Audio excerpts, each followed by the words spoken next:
Before we begin, I thought it would be fun if everyone lets me know in the comments where they're watching this video from. And while you're down there, don't forget to subscribe. Now, let's start today's episode. Adrien Shelly. Adrien Shelly was recognized for her work as an off-Broadway actress and for starring in independent films such as Trust, 1990, and The Unbelievable Truth, 1989.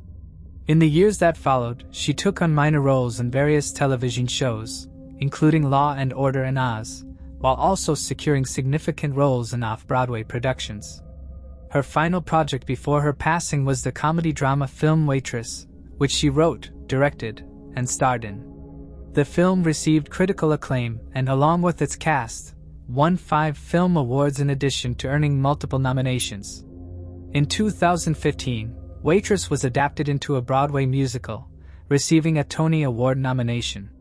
Tragically, Adrien never witnessed the success of her work, as she was murdered in November 2006 before the film's release in February 2007. She was found deceased on November 1, 2006, at approximately 5:45 p.m. in the Manhattan apartment she used as an office in Abingdon Square. Her husband, Andy Ostroy, discovered her body after growing concerned when she remained unreachable throughout the day. He had dropped her off at 9:30 that morning, and it was unusual for her to be out of contact for so long, particularly as she was anticipating important news about whether Waitress would be accepted into the Sundance Film Festival. Andy discovered Adrien hanging from the shower rod in the bathroom, with a bedsheet wrapped around her neck. The post-mortem examination determined that her cause of death was neck compression and that she had been deceased for approximately 5 to 6 hours before being found. Initially, investigators believed the 40-year-old had taken her own life. However, Andy was not convinced. Adrien had no history of depression or mental health struggles, and she had been enthusiastic about her film project. Moreover, she was a devoted mother to her 2-year-old daughter, making the idea of suicide seem implausible to those who knew her. Andy struggled to understand the investigators' conclusions, especially after noticing several suspicious details.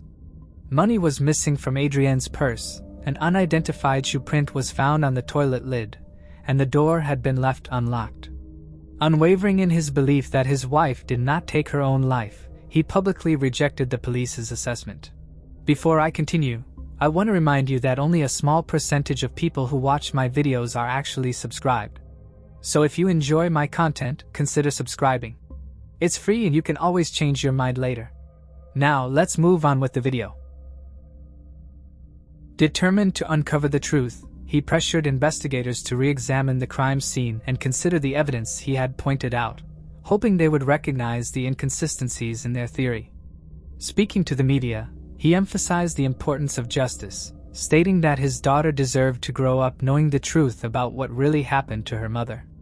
Investigators soon realized that Andy's suspicions were valid. They discovered that the shoe prints at the scene matched a men's size 8 Reebok Allen Iverson-style trainer, footwear that did not belong to Adrien, Andy, or any of the medics who had responded. As detectives continued their investigation, they began interviewing people who knew Adrien and eventually learned about an aspiring writer who had been persistently trying to get her to read his screenplay. According to police reports, he appeared to be frustrated with Adrien, frequently seeking her attention despite her lack of interest.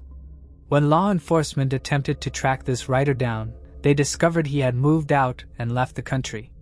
This raised immediate suspicions, but further investigation revealed that he had actually departed the U.S. before Adrien's death, eliminating him as a suspect. With no new leads and no viable suspects, authorities found themselves back at square one. On November 5th, 4 days after the murder, investigators decided to return to the crime scene for another review. They discovered that there was construction going on the floor directly above where Adrien's department was located and decided to check out the area. It was here in one empty apartment, its floor covered with construction paper, that the police found a dusty shoe prints that looked awfully familiar. Law enforcement turned to the foreman, Wilson Pilko. At his home, they noticed a backpack with a pair of trainers inside that looked like the Reeboks they were searching for. When asked about them, Wilson stated they belonged to his younger brother, 19-year-old Diego Pilko, who was a construction worker. The shoes were soon found to be a match to the prints found in Adrien's bathroom. When confronted by investigators, Pilko claimed that he'd been in the building, but he didn't know Adrien and hadn't been in her office. Then he changed his story. He alleged that Adrien had complained about the construction noise and he'd thrown a hammer in her direction. Worried she would complain and that he'd lose his job and home because he was in the US illegally, he followed her back to her office. He claimed that Adrien hit him first, and then he had retaliated by punching her in the face and knocking her to the ground. She had subsequently hit her head on the way down and was knocked unconscious. Believing he had killed her, Pilko staged the hanging in the bathroom. However, investigators knew this story was incorrect because Adrien had not suffered a blow to their head and her cause of death was neck compression. At his trial in February 2008, Pilko changed his story again. He stated that he chose to rob Adrien after noticing her during his lunch break. However, when she caught him in the act, he attempted to silence her by covering her mouth, causing her to lose consciousness. Afterward, he wrapped a bedsheet around her neck and strangled her. Pilko then dragged Adrien's body to the bathroom and staged the scene to resemble a suicide. Pilko later pleaded guilty to first-degree manslaughter and was sentenced to 25 years in prison without the possibility of parole. Since he was in the US illegally, he will be deported to Ecuador upon completing his sentence. Moving on to the next case. Barbara Dreyer. Barbara Jean Dreyer grew up alongside her sister, Gwendolyn, and their two brothers on Kenilworth Avenue in the Parkside neighborhood of Northeast Washington, D.C. Raised primarily by their grandparents due to estrangement from their parents, the siblings shared a close-knit upbringing. Gwendolyn fondly recalled their childhood, describing it as a unique part of D.C. where some residents even kept chickens. "It was sort of like the country part of D.C.," she reminisced. "It was fun." Barbara and Gwendolyn, close in age, formed a deep bond that carried into adulthood. That connection was why Gwendolyn was among the first in the family to sense that something was terribly wrong when Barbara vanished in the summer of 1984. On the evening of August 12, 1984, at around 5 p.m., Barbara dropped off her two young sons, ages 6 and 9, at her adult daughter's home. She assured her daughter that she would be back soon, explaining that she was just heading out to pick up some cash. But Barbara, just 39 years old at the time, never returned. At first, Barbara's family wasn't overly alarmed by her absence.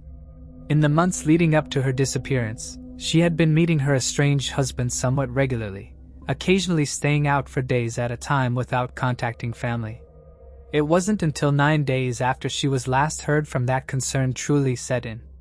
Barbara's 23-year-old son, Anthony Blaylock, reached out to her husband, asking if he had seen her. The husband, whose name has never been publicly disclosed but was known to be living in Hillcrest Heights at the time, told Anthony that he had not seen Barbara in quite some time. This unsettling response prompted Anthony to contact the police and officially report his mother missing. In the years since, Barbara's family has openly criticized law enforcement's handling of the case. They believe investigators did not take her disappearance seriously, dismissing it under the assumption that she may have been caught up in the widespread drug crisis that gripped Washington, D.C. at the time. This apparent indifference persisted as the investigation unfolded. A few days after Barbara vanished, Anthony made a startling discovery. He spotted his mother's car, a burgundy 1980 Oldsmobile Cutlass Supreme, being driven by an unfamiliar man. Alarmed, he decided to follow the vehicle as it made its way to an apartment complex in southwest D.C. After watching the driver park and exit the car, Anthony quickly rushed to a nearby friend's house to call the police. When authorities arrived, Anthony identified the man he had seen behind the wheel. However, in a bizarre twist, the man, whose name has never been publicly released, denied ever having driven Barbara's car and claimed not to know her at all. Since Barbara's vehicle had not been reported stolen, authorities did not detain the man driving it. However, they did impound the car, and when they searched the interior, they uncovered disturbing items: a ski mask, a length of rope, and a pair of gloves, along with several of Barbara's personal belongings. More alarmingly, investigators later discovered that the man found in possession of Barbara's car had a violent criminal history. At just 18 years old, he had pleaded guilty to the murders of two individuals, a 23-year-old man and a 16-year-old girl. The young girl had suffered a horrific fate, gang-raped by 3 men before she was ultimately stabbed to death. Both victims were murdered by a group of 4 men, and while the driver of Barbara's car had been directly involved, he received a relatively short prison sentence in exchange for cooperating with prosecutors. Adding to the chilling details, records show that just a year after Barbara disappeared, this same man was charged with abducting and raping another woman. However, the charges were inexplicably dismissed, and it remains unclear why. Another peculiar connection emerged during the investigation. Barbara had worked for over 15 years as a secretary for the Washington public school system. Coincidentally, the man last seen driving her car was also employed in the public school system, working as a maintenance man.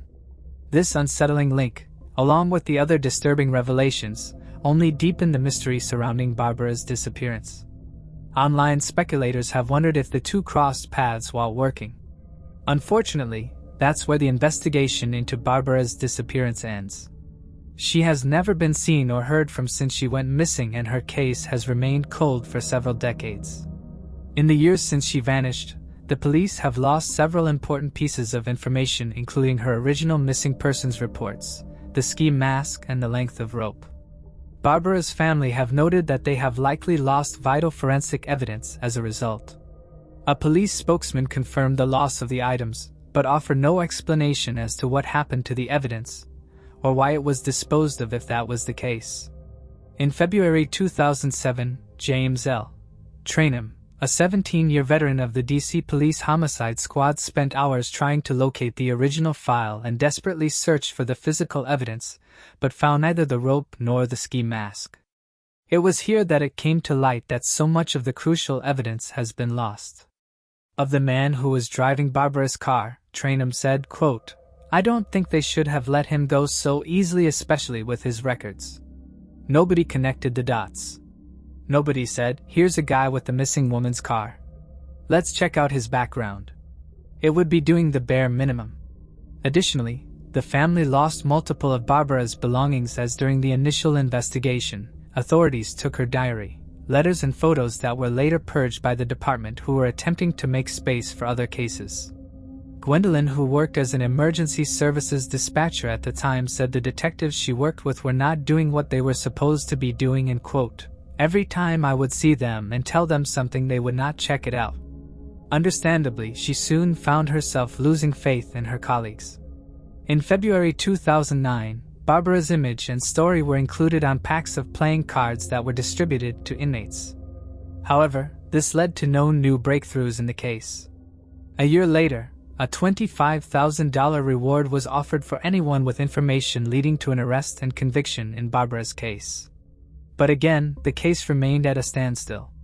Then in the spring of 2018, a construction crew found the skeletal remains of a woman stuffed into an apartment building's crawl space in the southeast of the city. Further searches of the area turned up 2 more bodies, which were buried in shallow graves beneath the building. 2 of the women had been shot, while 1 had been beaten to death. All 3 were found just less than 1 mile from the apartment complex where Anthony tracked his mother's car.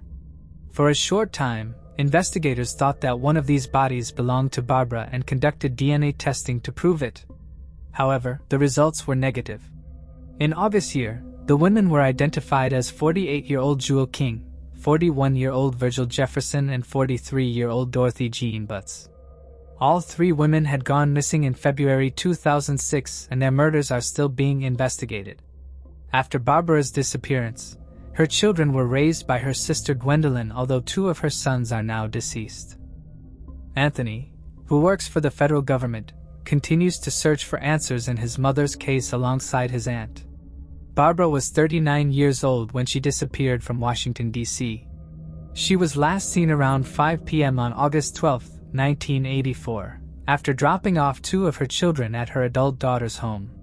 She assured her daughter she would return soon, but never did. Her vehicle, a burgundy 1980 Oldsmobile Cutlass Supreme, was later found by her son outside an apartment complex. However, despite the suspicious circumstances, the driver was never detained, nor was he thoroughly investigated. Barbara is a black woman with black hair, brown eyes, and pierced ears. She stands at 5 feet 2 inches tall and weighed approximately 130 pounds at the time of her disappearance. When last seen, she was wearing a green shirt with white trousers. If she is still alive today, she would be 76 years old. Anyone with information regarding her disappearance is urged to contact the Washington, D.C. Metropolitan Police Department at 202-645-5556. Moving on to the next case. Bobby Joe Stinnett. Despite his quiet and seemingly uneventful life, Branson Perry's disappearance would become one of Skidmore's most perplexing mysteries.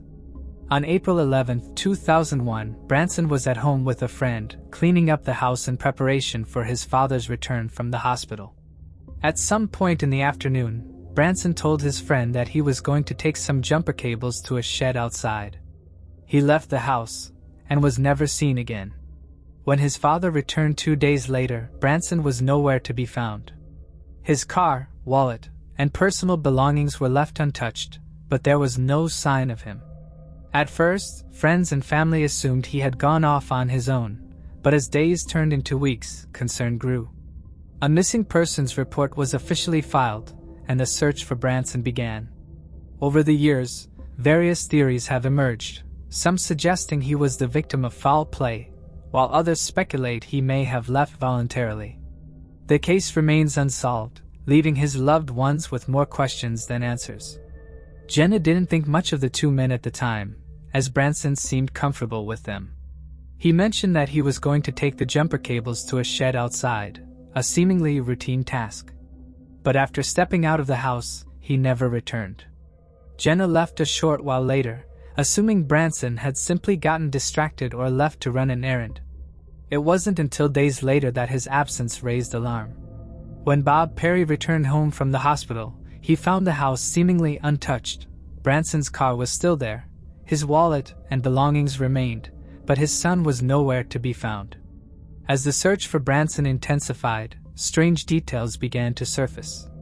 The two men who had been working on Bob's car were identified, but neither provided any useful information regarding Branson's disappearance. What's even stranger is that weeks later, the jumper cables Branson had gone to put away were mysteriously returned to the shed. Despite numerous searches and investigations, Branson Perry's fate remains unknown.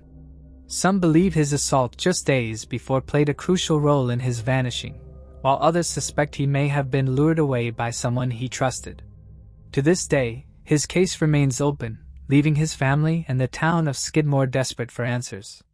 The circumstances surrounding Branson's last known actions remain unclear. According to most accounts, the 20-year-old told Jenna around 3 p.m. that he was going outside to put a pair of jumper cables in a shed near the house, but he never came back. His mother, Rebecca Kleinman, shared on the blog Bring Branson Home that Jenna saw him rush into the kitchen, grab something from a cabinet, and quickly head out the back door. When he returned, he refused to say what he had been doing and acted as if nothing unusual had happened. Not long after, Jenna went to take a shower. When she returned to the kitchen, she saw one of the men who had been working on Bob's car going through the drawers and cabinets.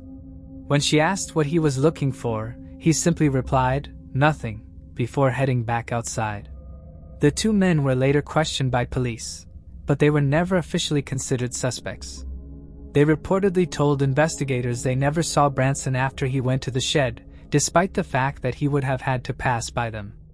The following day, Branson's grandmother, Joanne Stinnett, stopped by the house and found the door unlocked. Even more unsettling was the fact that the house was empty. Concerned, Joanne left but later that night decided to call the residence, thinking Branson might have just been out for the day. However, the phone rang endlessly with no answer. She waited a few days before reaching out to Rebecca, who also hadn't heard from the 20-year-old in several days. Finally, when Bob was discharged from the hospital on April 17th, Branson was officially reported missing. Realizing that nearly a week had passed since Branson was last seen, authorities wasted no time launching an investigation. ground search teams were quickly assembled, covering a 15-mile radius around his home on West Oak Street. Volunteers joined the effort, thoroughly searching fields, farms, ponds, rivers, wells, and abandoned buildings.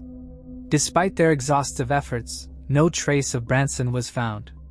A search of the home he shared with Bob also revealed that the jumper cables he had set out to return to the shed that day were nowhere to be found. 2 weeks later, however, the jumper cables mysteriously reappeared just inside the shed door. No explanation has ever been found for their sudden return, leaving it as just one of many baffling details in Branson's case that continue to puzzle amateur sleuths. Within the first 2 months of the investigation, authorities had conducted over 100 interviews. During her questioning, Jenna Crawford disclosed that Branson had been experimenting with marijuana and amphetamines in the weeks leading up to his disappearance. She also admitted that she left his house without informing anyone that Branson was gone, assuming he had simply stepped out and forgotten to mention it. At the time, she saw no reason to suspect anything sinister. In addition to Jenna's statements, an unidentified family member came forward and informed detectives that Branson had a bottle of Valium with him on the day he vanished. Investigators decided to take a closer look at his drug use, questioning acquaintances he had connected with through his experimentation. However, none of them had seen him, and they all passed polygraph tests. Authorities also explored potential ties between Branson and the local drug trade, uncovering rumors that he owed money to dealers, but this lead ultimately led nowhere. For several years, Branson's case grew cold. Then on April 10, 2003, Jack Wayne Rogers was arrested on multiple charges, including child pornography, first-degree assault, practicing medicine without a license, and obscenity charges. The charge for practicing medicine without a license came when Rogers attempted to remove a trans woman's genitals and a makeshift reassignment surgery at a hotel in Columbia, Missouri. During the procedure, the victim had to call emergency services because complications arose. Rogers was a known man to the community, being a 59-year-old Presbyterian minister and a Boy Scout leader who had been found to own an extensive collection of child pornography. He was also an active member of online messaging boards, where he described the graphic torture and assault of several different men, as well as claiming to have cannibalized the genitals of the men that he had castrated. He posted under usernames such as Extreme Body Mods and Oh Hail Satan. Among the many crimes he described on the forums was a first-hand account of him picking up a blonde male hitchhiker who he subsequently raped, tortured, mutilated, and murdered. He claimed to have buried the body in a remote area of the Ozark Mountains in Missouri. Notably, Branson's father, Bob, had suggested initially that his son had gone to stay with some of his friends in Kansas City. He thought that his son was embarrassed and struggling with the encounter with Jason Bierman, and theorized that he may have hitchhiked since he didn't have a car at the time. When news of Rogers' existence reached Branson's family, there was some hope that the police had found the man responsible for the 20-year-old's disappearance.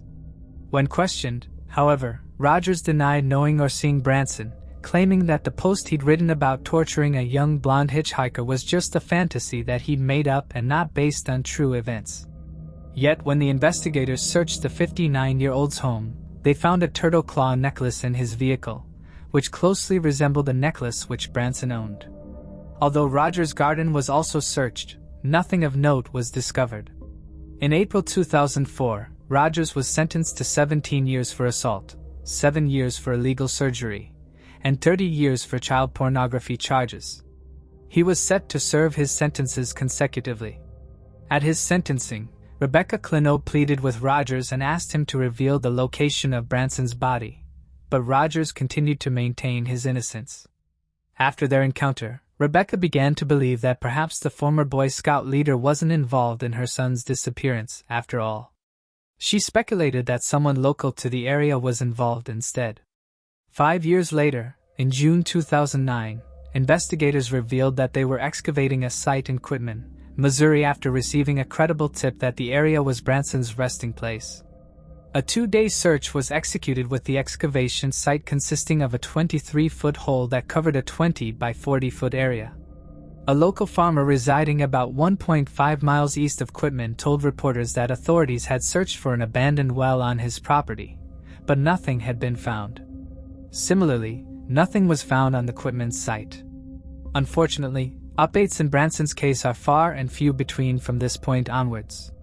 In February 2010, Rebecca offered a $20,000 reward for information leading to her son's whereabouts, while America's Most Wanted featured the case on their show. Though this renewed interest in the case, no substantial leads came forward. More recently, however, a New Jersey police officer named Michael Kurz, who had researched the case for 18 years in his free time, and the Nottoway County Sheriff's Office have revealed that they believe the case to be drug-related, though they have not elaborated much further on these statements. Furthermore, in February 2022, Branson's aunt, Gail McMurray, told News Press Now that she knew little of his drug use, but said that he admitted to her that he was using them and wished to stop. He was reportedly set to attend rehab just days after he went missing. Both Michael Kurz and the Nottoway County Sheriff's Office have also stated that though they have a strong suspect in the case, they do not have enough evidence to make an arrest and to press charges. Nottoway County Captain Austin Hahn told News Press Now, quote, "You want to make sure you have as much evidence as you can to get probable cause, to make that arrest, and to send a good, solid, fully investigated case up to the courts to hopefully get a conviction on that and get some justice in that case." End quote. He added that a body would likely need to be recovered before an arrest could be made, with Michael Kurz noting, quote, "It's difficult to make an arrest for a situation like a homicide without a body or without Branson's remains." End quote. Branson's aunt, Gail, also added, quote, "People don't want to come forward. Their lives are going to be in danger if they know who did it. Someone knows something. I promised his dad and grandparents that I would never give up on finding Branson." End quote. Tragedy has struck Branson's family on multiple occasions. In February 2004, 3 years after he went missing, Branson's 23-year-old heavily pregnant cousin, Bobby Jo Stinnett, was found murdered. Her killer had removed her baby from her body though, and thankfully, the child was later recovered unharmed. The murderer was found, arrested, and convicted. Later that same year, Bob Perry passed away. He never found closure or justice. Then in February 2011, Rebecca Clino died after a lengthy battle with melanoma. She was buried next to an empty plot which she'd saved for her son. Branson's empty plot has a headstone where his date of death is listed as April 11, 2001. And finally, aged 80, Joanne Stinnett, Branson's grandmother, died in February 2015. Branson's extended family, including his cousins, aunts, and uncles, continue their search for answers, as do law enforcement officials, who have emphasized that the case remains open despite the passing of Branson's parents. The 20-year-old was last seen on April 11, 2001, at his home in Skidmore, Missouri. He is described as a white male, standing between 5 feet 9 inches and 5 feet 10 inches tall, with blonde hair and blue eyes. At the time of his disappearance, he weighed between 140 and 155 pounds, with a lean yet strong build. Branson also has a faint scar on his upper right cheek, a small scar on his left knee, and a medical condition known as tachycardia. When last seen, he was wearing size 32 shorts, a medium to large size t-shirt, and necklaces adorned with arrowhead pendants. If he is still alive today, Branson would be 43 years old. Anyone with information regarding his disappearance is encouraged to contact the Nottoway County Sheriff's Office at 660-582-7451. Moving on to the next case. Christa Helm. Christa Helm is probably not a name you're familiar with. As a struggling actress in Hollywood during the 1970s, her career mostly consisted of small roles in shows like Wonder Woman and Starsky and Hutch. However, despite her limited success on screen, Christa was well-connected, frequently attending high-profile parties and mingling with celebrities like Mick Jagger while contemplating her next career move. On the night of February 11, 1977, 27-year-old Christa went to a party in the Laurel Canyon neighborhood of Los Angeles with her roommate, Stephanie. Later, Stephanie would recall that during the party, Christa approached her with a strange, dazed expression.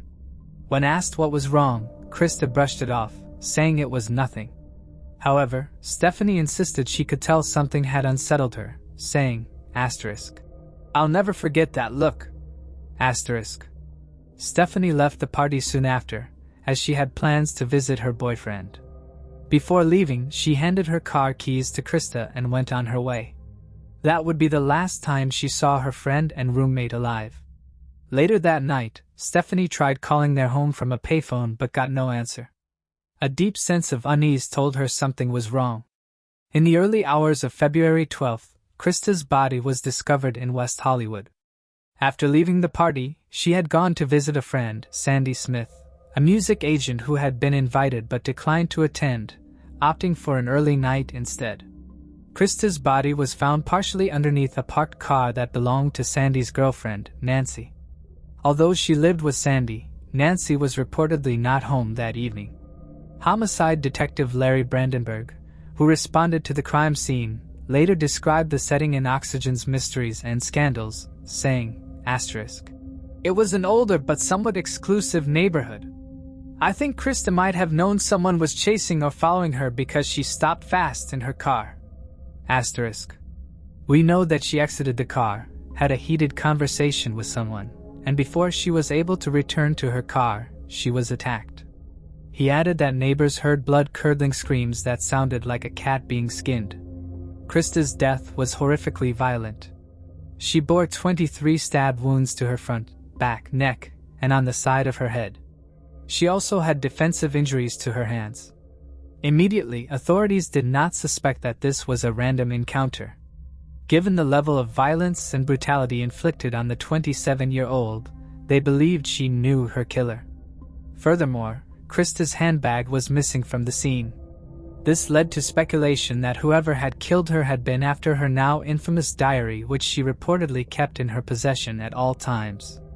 The diary is said to have contained the names of men and women she had sexual encounters with, and allegedly included a rating system. Many of Christa's friends were aware of her diary, and some had even warned her against keeping it, fearing it could put her in danger. While some believed she planned to turn it into a book, others suspected she might use it to blackmail powerful figures in Hollywood. In a chilling turn, shortly before her death, she sent a postcard to a friend that read, "I am in way over my head here. I'm into something I can't get out of." A few months earlier, she had also written a letter to a friend, stating that she was involved in something serious and might have to disappear for a while.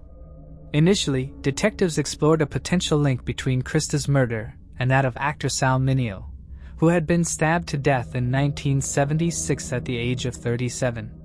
Disturbingly, his murder had occurred exactly 1 year before hers and in the same area, West Hollywood. At the time, investigators ruled out any connection, as they believed Mineo's killer was already in prison when Christa was killed. However, decades later, authorities realized that the real perpetrator, 21-year-old Leona Williams, had not been arrested until after Christa's murder. Some detectives continue to suspect that Williams may have been responsible for her death as well. Investigators struggled to make sense of Christa's personal life, and they failed to find solid leads. Without the notebook that kept track of all her relationships, they found it difficult to know where to start, especially as nobody wanted to discuss or admit to their relationship with the 27-year-old. Detectives also discovered that Christa had audio recorded many of her sexual encounters, but those tapes have also never been recovered. They were allegedly taken by another fledgling actor at the time, Tony Sirico, in the days following her death. Although Christa's roommates noticed the theft and informed the police, Sirico was never interviewed until years later, at which point he denied everything. Eventually, the case grew cold. It wasn't until February 2008 that it was reopened at the behest of Christa's only daughter, Nicole, who was just 9 when her mother died. During this fresh look at the case, one man did come to the attention of police. Rudy Mazzella was a partygoer who attended many of the same parties Christa did. He was a known drug dealer with a violent reputation too. Police found that back in 1977, a woman whose boyfriend was close to Mazzella had told detectives, quote, My boyfriend told me that Rudy had told him that he had murdered Christa. She added that he did not provide a motive for the killing. Though Mazzella was questioned, he denied everything and the lead went nowhere. He died in the early 2000s before the case was reopened. Investigators still suspect that Christa's book and/or the audio tapes are the reason she wound up dead. Investigators have also considered the possibility that jealousy played a role in Christa's murder. Perhaps she had been involved with someone who was already in a relationship, or maybe someone resented her lack of interest in exclusivity. One potential lead was Patty Collins, a backup singer who had been romantically involved with Christa. Notably, Patty left town the day after the murder, which raised suspicions. However, she later explained to the police that she had fled out of fear for her own life. She believed that Christa had been killed because of something she knew, and she worried that the murderer might assume Christa had shared that secret with her. In February 2008, forensic experts were able to extract a DNA profile from material found beneath Christa's fingernails at the time of her death. Interestingly, the profile belonged to a woman. Despite this breakthrough, no matches have been identified so far. Anyone with information regarding Christa's murder is encouraged to contact the Homicide Cold Case Unit at the LA County Sheriff's Department at 323-890-5500. Moving on to the next case. Jaliek Rainwalker. Jaliek Rainwalker was a 12-year-old boy living with his adoptive parents, Stephen Kerr and Jocelyn A. McDonald, in Greenwich, New York. His early life was marked by hardship. He was born to a mother addicted to crack cocaine and was placed into the foster care system just 2 days after birth. Over the next several years, Jaliek lived in 6 different foster homes before being adopted by Stephen and Jocelyn. Due to the abuse and neglect he experienced in early childhood, Jaliek developed a severe attachment disorder, often displaying violent outbursts and temper tantrums. His former foster parents, who had cared for him for 4 years, recalled that his outbursts could last up to an hour. However, they also described him as an intelligent and joyful child with a radiant smile. They had initially planned to adopt him, but after an incident in which Jaliek attacked their daughter, they made the difficult decision that he could no longer remain in their home. He was later adopted by Stephen and Jocelyn. Jaliek's adoptive parents, Stephen Kerr and Jocelyn A.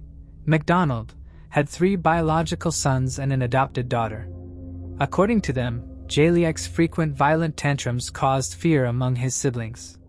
The family lived an unconventional lifestyle in a remote area of Washington County, New York. Their home was a small 2-room cabin without running water, and they relied on an outhouse for a bathroom. Electricity was limited, provided only by a generator that ran for a few hours each day. All of the children were homeschooled, and the entire family slept in a single room. In February 2007, Jaliek reportedly threatened another child in his homeschool group. Concerned about his behavior, Stephen and Jocelyn called a crisis hotline, expressing that they felt he was unmanageable and that they wanted to undo the adoption. The counselor informed them that reversing the adoption was not an option, but they could arrange for Jaliek to stay in respite care for a few days. As a result, he was placed with a couple who had previously provided respite care for him, staying with them for a week. On November 2nd, Jaliek was returned to his adoptive parents, with plans for him to move to another respite care the following day. Rather than bringing him home, Stephen took Jaliek to his parents' house, as the rest of the family reportedly feared him. Since Stephen's parents were out of town, he and Jaliek were the only ones at the residence. That evening, around 8 p.m., they had dinner at a local Red Robin before heading to the house. According to Stephen, both went to bed shortly afterward. The following morning, around 7:30 a.m., Stephen woke up and discovered that Jaliek was missing. However, he found a note that was supposedly written by Jaliek. The note read, "Dear everybody, I'm sorry for everything. I won't be a bother anymore. Goodbye, Jaliek." At 8:57 a.m., Stephen reported Jaliek missing. Authorities launched an extensive search, but were unable to locate him. Stephen told police that he believed Jaliek had run away, stating that the boy had taken his duffel bag and favorite toys. At the time of his disappearance, Jaliek was wearing a yellow fleece jacket. Police believe Jaliek may have been a victim of foul play. However, they have not ruled out voluntary disappearance or suicide. Stephen and Jocelyn said Jaliek had been depressed and suicidal in the days before his disappearance. However, he was not receiving any treatment or therapy for his mental conditions. Police started to suspect Jaliek's adoptive parents in Jaliek's disappearance. Jocelyn took a polygraph test while Stephen refused. It was found that the note that Jaliek left behind was not a goodbye note. His respite caregiver said Jaliek wrote that letter at their house because he wanted to apologize to his family for his behavior. His adoptive parents maintained their innocence and suggested that Jaliek ran away and may have been living with an African American family or a gang. They stated that Jaliek considered himself black instead of biracial and had wanted to live with an African American family. It was later found that Stephen had not stayed the entire night at his parents' house as he claimed. His cell phone records put him near an industrial part of town near Hudson River on the night Jaliek disappeared. He was also captured on CCTV driving his van around Greenwich after midnight, even though he told police he stayed at his parents' house the entire evening. 2 months after Jaliek's disappearance, a cryptic letter postmarked from Westchester was sent to several local newspapers. The letter read, "Jaliek is still alive. Need a foot soldier for this war on drugs. Picked him up on Route 40 Post 30. He's okay. No fake." He asks his mama and papa, who are the Marconi family, "My cat named Diamond, why does the Franti yell fire? Don't try to look, we are not there." The letter did not make much sense to the investigators. The only thing that stood out was that Jaliek did have a cat named Diamond. Police believe the reference to Franti yelling fire was from a contemporary rap song, although its connection is still unclear. Police appealed to the letter writer for clues, but the person was never heard from again. Police named Stephen as a person of interest in the case. In February 2008, the police conducted search of Stephen's father's house and seized a computer in order to determine if the note had been written using the computer. However, nothing came out of it. During their search, police also found the duffel bag and the toys that Stephen claimed Jaliek took with him on the night of the disappearance in his father's garage. 4 months after Jaliek's disappearance, Stephen and Jocelyn moved out of their cabin and relocated to Vermont. Since then, they have refused to cooperate with investigators. Jaliek's adoptive maternal grandmother, Barbara, who had been actively involved in the search for him, broke into the abandoned cabin in an attempt to find clues. While searching, she discovered the yellow fleece jacket that Stephen had claimed Jaliek was wearing on the night he vanished. Barbara was charged with burglary and pleaded not guilty. It remains unclear whether the jacket was ever tested for forensic evidence, as no mention of it appears in any available sources. Barbara has also alleged that Stephen was violent toward Jaliek in the past. She recalled witnessing an incident in which Stephen dragged Jaliek and submerged him in a nearby creek. According to her, Jocelyn responded by instructing Stephen to write an apology letter to Jaliek and assigning him Jaliek's chores for a month. Stephen Kerr remains the sole person of interest in the case, though no concrete evidence has linked him to Jaliek's disappearance. To this day, Jaliek remains missing. Moving on to the next case. Matthew Pendergrass. Matthew, a 23-year-old student at Rhodes College in Memphis, Tennessee, vanished on December 1, 2000, just 2 weeks before his graduation. At the time, he was renting a room at 591 Trezevant. His family, based in Atlanta, Georgia, included his father, who worked as a plastic surgeon. The night before he went missing, Matthew participated in a play on campus. His landlord mentioned hearing him moving around and leaving the house between 7:30 and 8 a.m. The last known person to speak with him was Geo Presley Brooks, a friend, mentor, and tutor. They had a conversation between 1:30 and 2 a.m. on December 1st, during which Matthew seemed in good spirits as they discussed his final paper, which was due the following week. He was supposed to attend a Spanish class that morning but never showed up and has been missing ever since. On Saturday, December 2nd, At around 2 p.m., Matt's mother received a phone call from an unknown caller asking to speak with him. When Mary informed the caller that Matt was at Rhodes College, he revealed that Matt's SUV had been discovered parked on a levee within a private duck hunting preserve in Lonoke County, Arkansas, approximately 120 miles from Memphis. The caller mentioned that when he and a companion arrived for a duck hunt at 10 a.m. on December 1st, the vehicle was not there. However, by 2 p.m., it had appeared, prompting them to leave a note on the windshield requesting the owner to remove it. When the men returned the next day and found the SUV still parked in the same spot, unlocked with the keys in the ignition, they checked the glove compartment and discovered an oil change receipt with Matt's mother's contact information. She immediately contacted the police, who searched the vehicle and the surrounding area. Roughly 100 yards from the SUV, in a wooded thicket, authorities found Matt's clothing in a pile, along with his wallet containing $46 in cash, credit cards, family photos, and his driver's license. His pants were notably wet from the knees down, as if he had removed them and let them drop where they were found. It is not known whether his shoes and socks were wet too. His t-shirt also seemed to have come right out of the dryer, and despite the frigid temperature that day, he wasn't wearing a coat or jacket. Police found Matt's room in disarray. Over the next few days, searchers used helicopters with night vision, drivers equipped with sonar, and scent tracking bloodhounds and cadaver dogs. The canine team picked up the young man's scent from the pile of clothes to the edge of the Bayou Metro, a complex waterway that winds through 5 Arkansas counties. They found no scent, however, leading from the vehicle to the clothes. Nor did investigators find any signs of a struggle, footprints, weapons, or DNA evidence.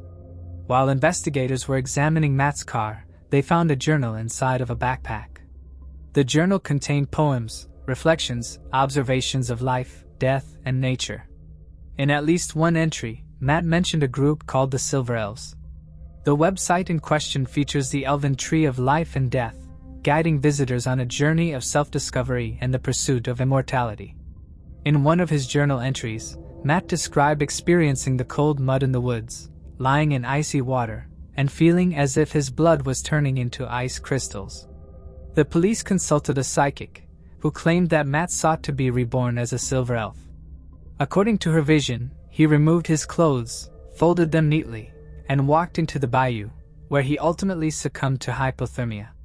However, his mother strongly rejected this theory. She insisted that Matt had never been meticulous in his habits and doubted he would have folded his clothes neatly. She did acknowledge that he played Dungeons & Dragons, a game with supposed links to the Silver Elves website. Despite this, those who knew Matt personally did not believe he would have intentionally harmed himself, especially knowing how it would affect his loved ones. Some speculate that he may have been involved in drug trafficking or fallen victim to a carjacking. Authorities have classified his disappearance as suspicious, with some investigators suspecting that the scene where his clothing was found had been staged. To this day, Matthew remains missing, and his case remains unsolved. Moving on to the next case. Terry and Alan Westerfield. 11-year-old Terry Westerfield and his 7-year-old brother, Alan, were last seen in Fayetteville, North Carolina, on September 12, 1964. Their stepfather had dropped them off at the Broadway Theater on Hayes Street to watch a double feature. However, the circumstances of their disappearance remain unclear. It is uncertain whether they actually entered the theater before vanishing or if they disappeared somewhere along the streets. Even eyewitness accounts provide conflicting information. Some theater employees recalled seeing the boys inside, while others did not. As regular visitors to the cinema, the boys would have been easily recognizable. Investigators initially questioned their stepfather, Carl Bach, as he was the last known person to see them alive. According to Bach, he dropped them off around 4 p.m. and returned several hours later at 8 p.m. to pick them up, but they were nowhere to be found. However, rather than searching for them, Bach claimed he remained in his parked car until 9:30 p.m. He never entered the theater or asked the staff if they had seen the boys. It wasn't until 2 a.m. that night that the boys' mother officially reported them missing.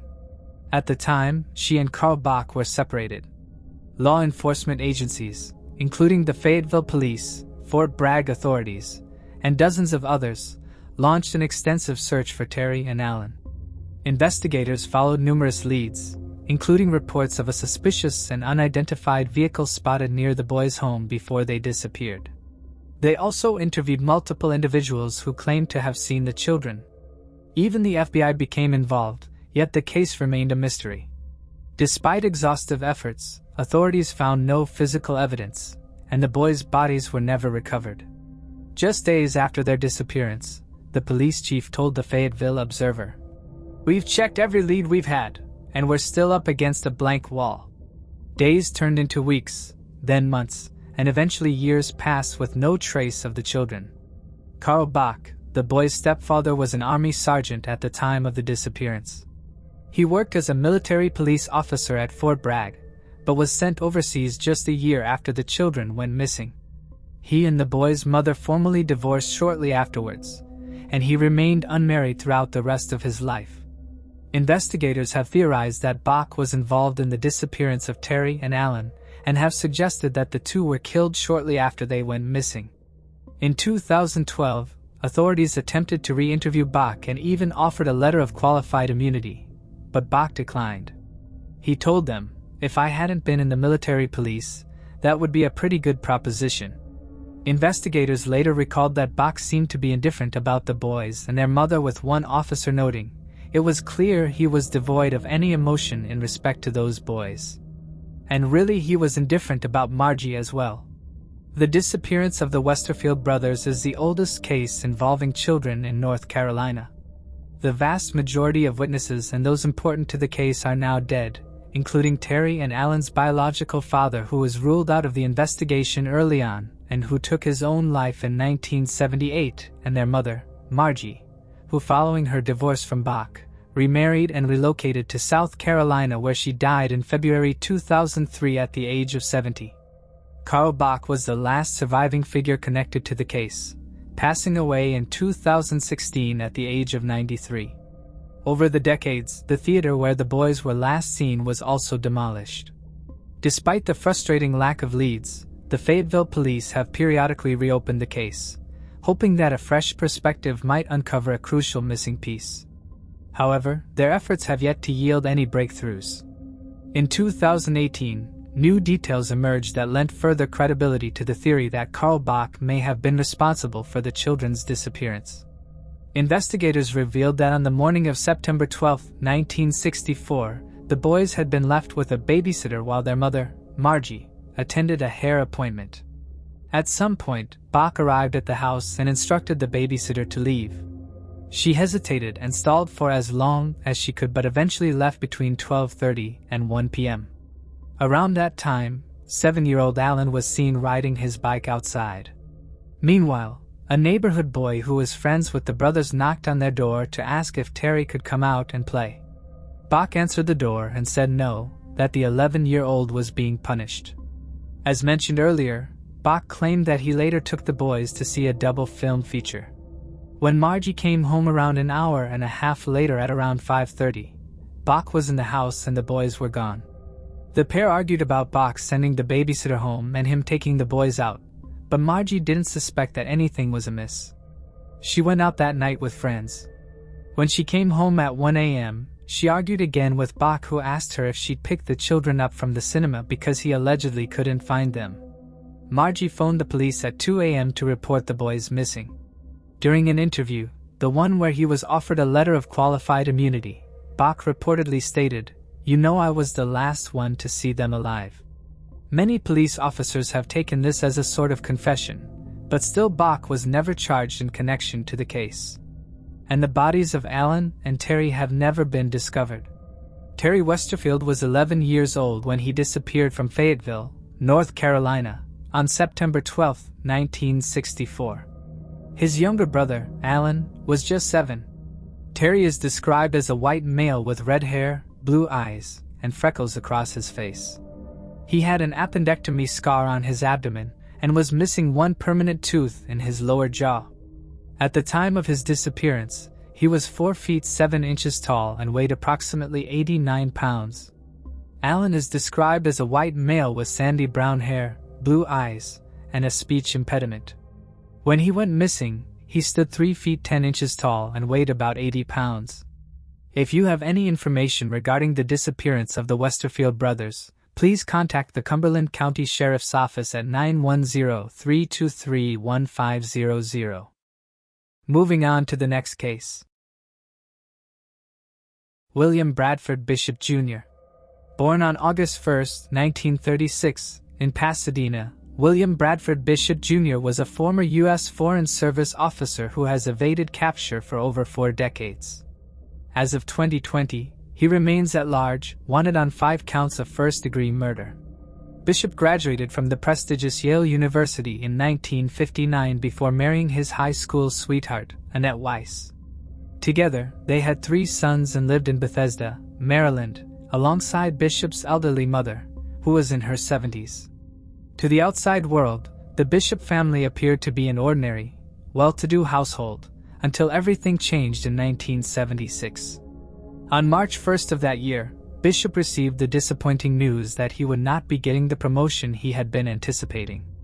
Telling his secretary that he was feeling unwell, he left his office in Foggy Bottom, a Washington, D.C. neighborhood where he had been employed for some time. From there, he made a series of chilling purchases. He stopped to fill his station wagon's gas tank and a gas can before heading to a hardware store, where he bought a shovel and a pitchfork. Bradford arrived home sometime between 7:30 and 8 p.m. that evening. While the exact details of what transpired inside the Bishop household remain unknown, investigators believe his wife, Annette, was the first to be murdered.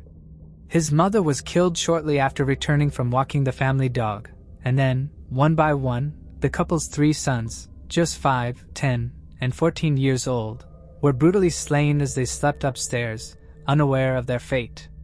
With the bodies of his entire family loaded into his station wagon, Bradford drove 275 miles to a remote, swampy area about 5 miles south of Columbia, North Carolina. There, he dug a shallow grave, discarded the bodies inside, and set them ablaze using the gasoline he had purchased earlier. On March 2nd, a North Carolina forest ranger spotted smoke rising from the area and stumbled upon a horrifying scene: the partially burned, hastily buried remains of 5 victims. Among the scattered evidence were a gas can, a pitchfork, and a shovel, all later traced back to Porch's hardware store. Investigators found one crucial lead: articles of clothing bearing labels from an upscale department store in Bethesda, Maryland. Meanwhile, surveillance footage placed Bradford in Jacksonville, North Carolina, where he had purchased a pair of tennis shoes that same day. Witnesses also recalled seeing him with the family dog and possibly in the company of a dark-skinned woman. More than a week later, on March 10th, the Bishop family's neighbors began to suspect something was amiss. No one had seen them in 8 days, and their absence raised concerns. Worried that something terrible had happened, they alerted the authorities. When detectives entered the Bishop home, they uncovered a gruesome scene. Blood spattered the floors, the hallway walls, and the bedrooms, painting a chilling picture of the violence that had occurred. Meanwhile, forensic investigators matched the remains found earlier in North Carolina to the Bishop family through dental records, confirming the unthinkable. 5 out of 6 family members had been brutally murdered. Another week passed before authorities made a crucial discovery. On March 18th, Bradford's 1974 Chevy station wagon was found abandoned at a remote campground in Great Smoky Mountains National Park, Tennessee.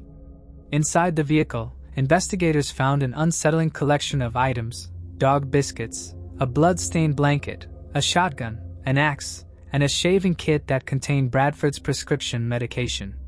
At the time of the murders, he had been taking medication for depression and insomnia. Even more damning was the spare tire in the trunk, which was soaked in blood. One witness who came forward claimed that the car had been there since the 5th or the March 7th. Police attempted to track down Bradford's scents with the use of bloodhounds, but this failed. The following day, a grand jury indicted Bradford on 5 counts of first-degree murder and several other charges.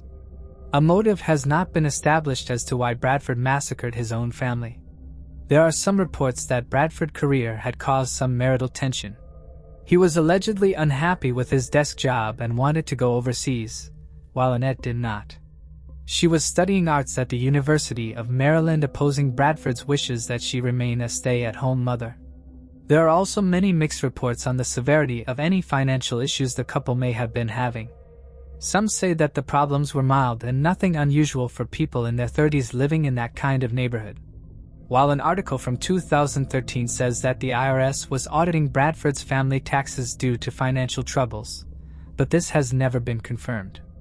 It has been well speculated that Bradford had intelligence training in the 1960s, and that this has helped him to evade detection.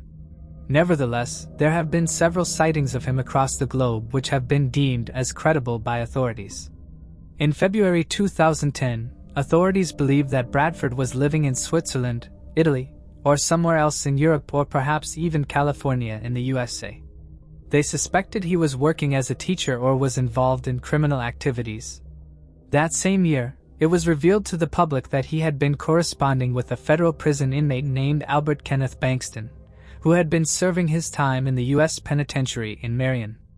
Bankston sent the letters to Bradford's U.S. State Department office address rather than to his home. But by the time authorities uncovered this lead, Bankston had already passed away, and thus he could not be questioned on the matter. However, a lead did surface in 2014, although its promise was short-lived. In 1981, a body of an unidentified man who resembled Bradford was discovered after being killed by a car while walking along an Alabama highway. And in 2014, the body was exhumed for DNA testing. However, it was soon confirmed that the individual in question was not William Bradford Bishop Jr. Previous leads, including DNA testing in February 2011, had also ruled out potential matches. Over the years, reports surfaced claiming Bradford had died in places like Hong Kong or France, but these rumors were ultimately debunked. In 2014, forensic artist Karen Taylor created an age progression sculpture to estimate what Bradford might look like at 77 years old. Building on this, an artist named Lisa Shepard produced digital renderings that depicted him with added facial hair and glasses to account for possible disguises. Back in 1976, William Bradford Bishop Jr. stood at 6 feet 1 inch and weighed approximately 180 pounds. He had brown hair, brown eyes, a medium complexion, and an average build. A distinguishing feature was a 6-inch vertical surgical scar on his lower back. In addition to English, he was fluent in French, Italian, Serbo-Croatian, and Spanish. If alive today, he would be 83 years old. His case has been featured on multiple crime shows, including Unsolved Mysteries, America's Most Wanted, and The Hunt with John Walsh. Despite these widespread efforts, no credible leads have ever surfaced. Thanks for watching. I hope you enjoyed exploring these intriguing cold cases with me. If you found the video fascinating, don't forget to give it a thumbs up and subscribe to Cold Case Mystique for more deep dives into unsolved mysteries. Your support helps me bring you more compelling content. Leave a comment below with your thoughts or any cases you'd like me to cover next. See you in the next video, and remember, the search for truth never stops.